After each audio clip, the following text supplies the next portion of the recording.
ஜெயலலிதா அம்மையார் இருந்த வரைக்கும் அந்த அம்மாவோட கால், அந்த அம்மா இறந்த உடனே சசிகலா அம்மாவோட கால், அந்த அம்மா ஜெயிலுக்கு அமிச்சிட்டு உடனே முதலமைச்சர் ஆகணும்னு திரு டிடிவி தினகரன் அவருடைய கால், அதன் பிறகு கொஞ்ச நாள் மோடியோட கால், அமித்ஷாவோட கால், இன்னைக்கு பர்மனண்டா திரு மோடியோட கால்ல போய் சரண்டர் ஆயிருக்கிறாரு திரு எடப்பாடி பழனிசாமி அவர்கள். அண்ணன் எடப்பாடியாரா சொல்றாரு, இந்த கால்ல அந்த கால்ல ஊந்து தானே வந்தீங்க அப்படின்னு சொல்றாரு. ஆமாப்பா, உங்க தாத்தா பல கால்களில் நெடியா ஊந்தாரு. யார் கால ஒரு 2 சொல்லட்டுமா, உதாரணத்துக்கு சொல்லட்டுமா? ஒரு காலத்துல நெடுஞ்செழியன் காலில் ஊந்தாரப்பா உங்க தாத்தா, அன்னை சத்தியவாணி முத்து காலில் ஊந்தாரப்பா முதல்வர் பதவிக்கு, தினத்தந்தியில அவருடைய விளம்பரம் வர்றதுக்கு தினத்தந்தி அதிபர் காலில் ஊந்தாருப்பா உங்க தாத்தா.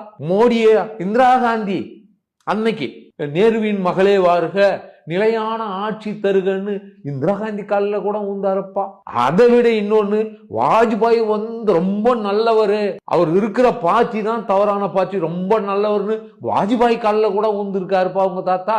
இதெல்லாம் யாருக்கும் தெரியாதுன்னு நினைச்சுக்கிட்டு பேசக்கூடாது. பால்டாயில் பேபிக்கு ஒன்றும் தெரியாது, அரசியல் தெரியாது, பழமையான வரலாறு தெரியாது.